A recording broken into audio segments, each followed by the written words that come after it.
Hello friends, welcome to our channel. இன்றைக்கி தங்கம் விலையில் ஒரு சின்ன ஏற்றம் இருந்துச்சு. அதாவது ₹20 அதிகரித்து ₹9,020 இன்றைக்கி ரேட்டு ஃபிக்ஸாக இருந்துச்சு. நாளைக்கே தங்கம் விலை அதிகரிக்குமா, இல்லை விலை குறைய ஏதேனும் வாய்ப்புள்ளதா அப்படிங்கிறத பார்த்துடலாம். இப்போதைய நிலவரப்படி சர்வதேச அளவில் தங்கத்தோட விலை அதிகரிக்க தான் தொடங்கியுள்ளது. அதே மாதிரி US டாலருக்கு நிகரான இந்திய ரூபாயோட மதிப்பு கொஞ்சம் வீக்காக இருக்குது.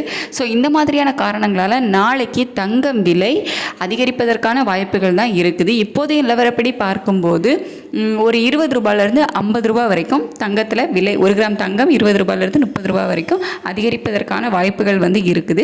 விலை குறைவதற்கான வாய்ப்புகள் இப்போதைக்கு இல்லை. ஸோ சர்வதேச அளவுலேயும் தங்கத்தோட விலை ஏற ஆரம்பிச்சிடுச்சு. நம்ம US டாலருக்கு நிகரான இந்திய ரூபாயோட மதிப்பு இன்னுமே வீக்காக ஆரம்பிச்சிடுச்சு. இந்த மாதிரியான காரணங்களால் நாளைக்கே தங்கத்தோட விலையில் சின்ன ஏற்றம் தான் இருக்கும். பட் இன்னுமே நமக்கு நிறைய டைம் இருக்குது. ஸோ அப்போ ஏதாவது சேஞ்சஸ் நடந்துச்சு அப்படின்னா இன்னும் தங்க விலை சேஞ்ச் ஆகிறதுக்கான வாய்ப்புகள் இருக்குது. ஸோ இதை நம்ம கொஞ்சம் வெயிட் பண்ணி தான் பார்க்கணும். பட் இப்போதைய நிலவரப்படி இந்த மாதிரி ஒரு ₹30 அந்த மாதிரி விலை அதிகரிப்பதற்கான வாய்ப்புகள் தான் இருக்குது. ஸோ இன்னுமே விலை அதிகரிக்குமா அப்படின்னு சொல்லிட்டு கொஞ்சம் வெயிட் பண்ணி பார்க்கலாம்.